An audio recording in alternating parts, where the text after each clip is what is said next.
Before Jinn's untimely demise at the hands of Darth Maul in Episode 1,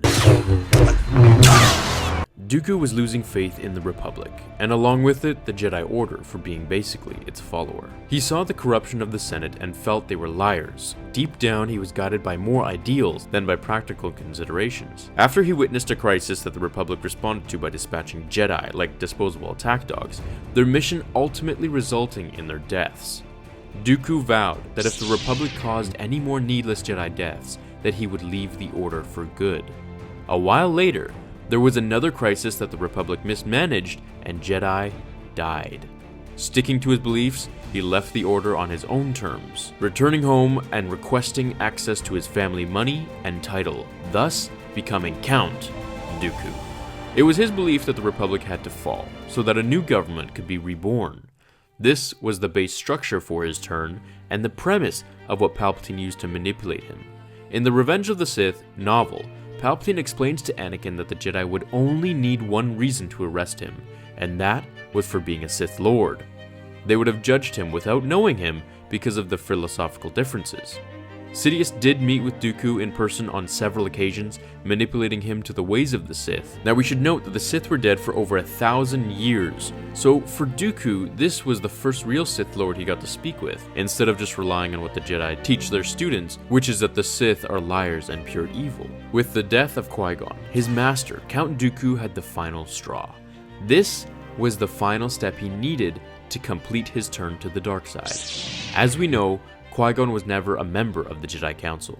Why was this? Well, it was his defiance of the Council's ways that caused him to stray clear of their set paths. He felt they abused the Force by making the Force bend to the will of the people and the Senate, rather than the will of the Force itself. It was for this reason that prevented Yoda and the others from admitting his acceptance as a master on the Council instead of just the Temple. His ideologies of the so-called truth that Dooku spoke of in the scene at the beginning of this video is a clone of his master's way of thinking as well. At the death of Jinn, who was like a son to him, Palpatine was well aware of Count Dooku's political preferences and used those to manipulate him into becoming his apprentice. He laid out a plan where Dooku could be the poster boy and trigger behind a massive political revolution that would result in a change of the Republic. As the promise of something new, Dooku knew this was a moment to take a step in the right direction. After all the years he spent helplessly watching as the Republic slowly fell apart before his eyes, this was just the opportunity and offer Dooku needed. Nothing left for him now, he fully gave himself to Palpatine's teachings and to the dark side of the Force, becoming Darth Tyrannus, the one who would rain tyranny on the Jedi. So as you can see, Qui-Gon's death was the final puzzle piece to Dooku turning to the dark side and becoming Sidious's apprentice. It's too bad for him that this sealed his fate in being just a placeholder until Palpatine's manipulation on Anakin was finally complete. Thanks for watching this episode of Star Wars Theory, guys. If you did like the video, please hit like, as it really helps this channel jump into hyperspace.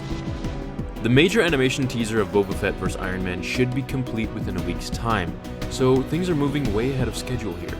Depending on the reaction of the teaser by you guys, I'll continue with the full animation video, or I'll have something else to start in the works, such as Wolverine vs. Darth Maul, or Anakin vs. Mace Windu.